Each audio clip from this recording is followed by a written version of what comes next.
এগৰাকী জাতীয়তাবাদী দলৰ নেতা হিচাপে লুৰিণ গগৈৰ দায়িত্ব আছিল উচ্ছেদৰ ক্ষেত্ৰত চৰকাৰক সমৰ্থন কৰা। আন দিশবিলাকত চৰকাৰক সমালোচনা কৰিলেও উচ্ছেদৰ ক্ষেত্ৰত যদি সমৰ্থন কৰিলে হয় তেতিয়া হয়তো অসমবাসী ৰাইজৰ মৰম আশীৰ্বাদ সমৰ্থন পাবলৈ সক্ষম হ'ল হয় লুৰিণ গগৈয়ে। কিয়নো এই উচ্ছেদ চলিছে খিলঞ্জীয়াৰ অস্তিত্ব ৰক্ষাৰ বাবে, এই উচ্ছেদ চলিছে খিলঞ্জীয়াৰ ভূমি ৰক্ষাৰ বাবে।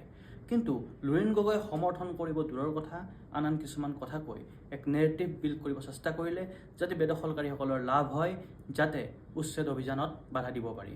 লুৰিণ গগৈয়ে প্ৰশ্ন কৰিছে উদ্যোগপতিসকলক কিয় ভূমি দিব লাগে, ব্যৱসায়ীসকলক কিয় ভূমি দিব লাগে, সেইবিলাকৰ ওপৰত উচ্ছেদ কিয় নচলে।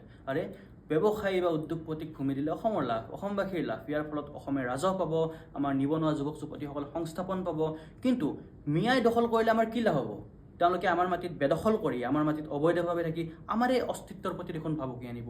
আমাৰ ভাষা, আমাৰ সংস্কৃতি, আমাৰ ভোটাধিকাৰৰ ওপৰত, আমাৰ ৰাজনৈতিক অধিকাৰৰ ওপৰত তেওঁলোকে দখল কৰিব। আগতে নামনি অসম, এতিয়া ক্ৰমাৎ উজনি অসম দখল কৰাৰ দিশে তেওঁলোকে গতি কৰিছে।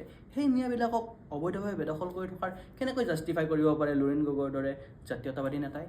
দুখ লাগে, এটা সময়ত লুৰিণ গগৈয়ে আছুক প্ৰতিনিধিত্ব কৰিছিল, যি আছুৰ পৰা 855গৰাকীকৈ অসমীয়া ডেকা যুৱক যুৱতীয়ে অসমৰ অস্তিত্ব ৰক্ষাৰ বাবে বাংলাদেশীৰ বিৰুদ্ধে যুঁজ দি প্ৰাণ বিসৰ্জন দিছিল, আত্মবলিদান দিছিল।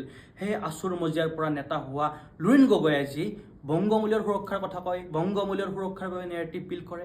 যি কংগ্ৰেছে 855গৰাকীকৈ অসমীয়া যুৱক যুৱতীক হত্যা কৰিছিল, কেৱল ৰাজনৈতিক মুনাফাৰ বাবে সেই কংগ্ৰেছৰ লগত মিত্ৰতা কৰিব বিচাৰে, সেই কংগ্ৰেছৰ ভৰিত পৰিব বিচাৰে। লুৰিণ গগৈ ডাঙৰীয়া জাতীয়তাবাদৰ নামত ইমান নিৰাজ নহ'ব। কেৱল পথাৰত নামি খেতি কৰিলে কোনোবা জাতীয়তাবাদী হৈ নাযায়, দুই এটা অসমীয়া ভাল কবিতা আবৃত্তি কৰিলে জাতীয়তাবাদী হৈ নাযায়।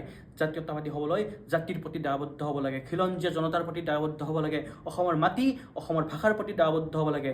আপুনি বংগমূল্যৰ পক্ষ লৈছে, আপুনি বংগমূল্যৰ সুৰক্ষাৰ বাবে কাম কৰিছে। আজি উচ্ছেদৰ সমৰ্থনত এটা কথা ক'ব আপোনাৰ সাহস নহ'ল, তাৰ পৰিৱৰ্তে পাকে প্ৰকাৰে বংগমূলীয়সকলক সুৰক্ষা দিবলৈ কি ধৰণে নেৰেটিভ বিল্ড কৰিব পাৰি তাৰ বাবে কাম কৰিছে। ৰাজনীতি কৰক, কিন্তু খিলঞ্জীয়াৰ বিৰুদ্ধে ৰাজনীতি নকৰিব। গাদী লাভৰ লোভত ইমান তললৈ নানামিব, জাতীয়তাবাদী শব্দটোক ইমান কলংকিত নকৰিব।